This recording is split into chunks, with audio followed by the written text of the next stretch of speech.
Well, hey everybody, welcome to Tai Chi with Suze. I'm Suze, and this is our Thursday Q&A, live answers to live questions y'all have been bringing to me, texting me, instant messaging me, or just asking me in person about Tai Chi.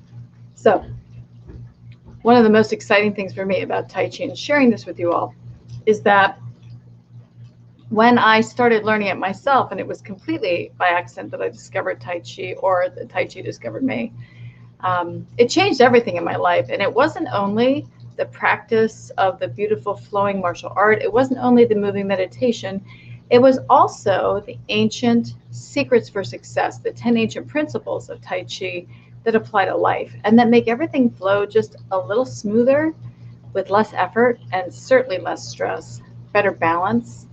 These 10 principles help us to improve our energy, to guard it and protect it, and to figure out how to work smarter, not harder, so we have plenty of life chi, that precious energy, to live a long, healthy life and to really enjoy the journey for sure. So, principle number 2 for Tai Chi is posture. All right, so maybe that sounds boring, but it's totally not boring. Principle number 2, posture, is profound in so many ways. So when you think of posture, what do you think of? I think of being told to stand up straight, or to practice walking with a book on my head when I was doing modeling, to really get tall and level, that beautiful posture that everybody craves. I've heard crazy things like stick your boobs out. That's not a great way to do posture. I've heard all kinds of things. And posture, good posture that allows us to be in good balance no matter what we're doing during the day, it's got a couple different levels, and I'll share those with you for sure. A couple tips that will help you if you're really looking to improve your posture. First of all, why should we do it? And then second of all, a couple quick tips, a little self-check secret or two that I have that are gonna really help if that is your goal, to improve your posture. The second layer is really, how does posture relate to our life, to each day, to our work, to our relationships, our family, our fun, our personal development? Well, posture, the definition of it in Tai Chi is relaxing in the proper structure. So 2 parts to it. Relaxing is the first part, and second, to relax in the proper structure. Let me show you what I'm talking about, because this is like life-changing. And the great thing is, it's just not that complicated. So when we're in the proper posture, first of all, in Tai Chi, that means that our head is above our shoulders above our hips, and if we're standing still, our hips above our heels. Head, shoulders, hips, heels. It's like we are maybe thinking of a stack of building blocks, wooden blocks, one on top of the other. If they're sitting askew, kind of off center, they're going to be much easier to knock over. But if they're sitting one directly on top of another, they'll be much steadier. So proper posture is stacking our body, not only head above shoulders, above hips, above heels, but also aligning our bodies side to side. Now, what does that mean? That means this is not good posture. This is not good posture. This is not good posture. This is not good posture. You can think of some different ways that you see people standing, because we all hang out, we all relax, and when we relax, sometimes we slump. Also, just a myth I want to debunk right now: we're not built symmetrically. We're not exactly the same mirror image, left side to right side, exactly where people thought they had to be identical side to side. I don't know where that came from, but that's super unrealistic, because from the moment we're born, we are not equal and the same on both sides. You may have noticed, perhaps you have one foot that's larger than the other, or maybe one eye looks a little different. One thing you can do is look at your eyebrows. I heard someone say once that our eyebrows are not twins, they're sisters, or they're brothers, they're siblings. So they're not meant to be identical. So even our eyebrows, our nostrils, if you look up at your nostrils, you'll see they're slightly different. Your teeth, one side of the mouth to the other, are different. You'll notice for me, this shoulder tends to be lower and this shoulder tends to be higher. Now, I don't know that that's something anatomically. I think it's just habit, because I'm used to carrying my heavy books and things, my heavy bags, on this shoulder, because I'm left-handed. So I've got to really feel how I can shift around a little bit. Because remember, posture isn't just head above shoulders above hips above heels. It's also being level side to side. So there I go. It's a little bit better. Got to really think about that one. So where you're sitting or standing right now, just check in with your posture. If you're sitting, here's how we do it. Your, excuse me, your seat bones, sometimes we call them seat feet. Imagine their feet. Your seat bones, are they equally weighted? In other words, do you have more weight in one seat bone than the other? Just check. If you do, level them out, because that will allow your pelvis to be more neutral and more level. Do you have one leg extended further out than the other? Just check. Do you, look in the mirror, see if one of your shoulders is higher than the other, like that is often the case with me. See if you are bending through the rib cage or slumping. Here's an interesting thing to look at posture. Sometimes we'll see people like this, and the simple solution, trying to get in better light here, there we go. The simple solution might be to say, hey, lift up your shoulder, because your shoulder is lower, one shoulder is lower than the other. But if I do this, I'm still crooked, because the source of the lack of symmetry is not my shoulder, it's that I've collapsed through my rib cage. In other words, we want the ribs to be tall and elegant and the shoulders level, ideally. But a lot of times we'll see people slump like this, where they've scrunched up this rib cage. They brought the shoulder closer to the hip, and through it, they've shortened the rib cage, and they've extended this side of the rib. So rather than being like this, kind of like that. Shorter on one side, longer on the other side. So we want to have both sides of the rib cage nice and tall, and that helps with a lot of those sideways postural challenges there. So nice and tall through the rib cage.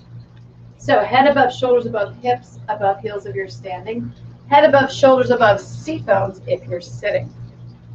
Another thing that helps with good posture is to think about keeping the eyes out eye level. Now, a lot of us, myself included, as a kid, I used to fall down a lot because I had messed up feet and I had to wear corrective shoes, and I would stumble and trip a lot. And as a result, I would walk like this. I was very knock-kneed looking down. Well, when I'm looking down, I'm much more likely to fall forward because our heads weigh about as much as a bowling ball. Did you know that? Heads are heavy, anywhere between 8 to maybe 12 pounds, just depending on the size of your noggin and maybe your hair and your brain or whatever, but mostly that's skull. That can be really heavy, a real variation. So imagine if you had a bowling ball in a bag and you threw it over your shoulder, how that would throw you off center, off balance. See, so we don't want, ideally, and check it out, see if this is you, we don't want to look down at the ground because that's like that bowling ball in front, making it so much easier to fall. Also, we want to keep the chin up, eyes out, eye level, not only because that allows us to keep the head properly aligned with the shoulders and the hips, but also, honestly, that opens up our windpipe. It opens our windpipe right up. When we look down, we tend to close the windpipe and we can't breathe as deeply. So, remember, head above, shoulders above, hips over heels. What does that have to do with life, though? Well, this is it. We want to relax in the proper posture, meaning when you're standing up or sitting in good posture, you don't want to be rigid. You want to relax and breathe deeply and have that beautiful posture through the relaxation, which is beautiful and it feels really good. But also at the same time, in terms of life and secret tips for making life flow more easily, relaxing in the proper structure, it's really about being organized. It's about having a plan. It's about having a strategy, a structure, a plan. Maybe it's as simple as a plan for your next meal. What are you going to eat? Or, I'm all about food. Or maybe it's a plan for your day, right? Or maybe just your morning. If you're a student, how are you going to get certain tasks accomplished, getting ready for a test, writing a paper, whatever. If you're a teacher, how are you going to do your meal prep and be organized so that you can and have time to grade the papers and all that? It's really about planning, scheduling, and prioritizing. That's the proper structure that takes a whole lot of stress out of our work and out of our day. Now, I'm not all work, no fun. I work hard and I play hard. I love enjoying myself. And so I also block in, I schedule times for fun. Times with my family, times with my friend, times just me. My latest thing is I'm learning how to drive a boat, at boat clubs, out on the water, and it's just beautiful. But I need to schedule lessons to learn how to do that and then go out. So relaxing in the proper posture is not only physically beneficial in terms of looking great, right? People with good posture look amazing. Some people say that simply when you stand up tall in good posture, it looks like you lose 5 pounds. That might be true. Give it a try.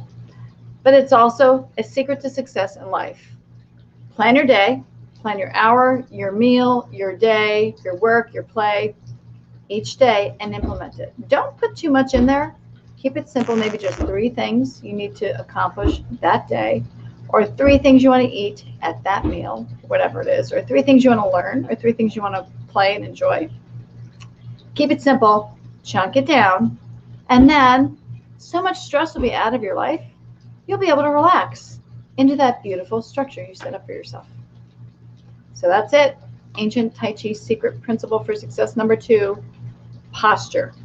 Remember, align your body, align your time. That's been really helpful. We'll end for the day with our traditional Shaolin salute. Keep those questions coming in. You can text me, you can DM me, you can hit me up by email. Let me know what you'd like to learn more about Tai Chi so that we can continue to interact and enjoy these times live every Thursday, 4:30 p.m. EDT. So back to that salute. Right hand is a fist representing the tiger, the body, and the warrior. Left hand is open, representing the mind, the scholar, and the dragon. We put them together and bow to harmony, body, and mind. Hey, if you're catching this on YouTube, go ahead and hit subscribe if you liked it.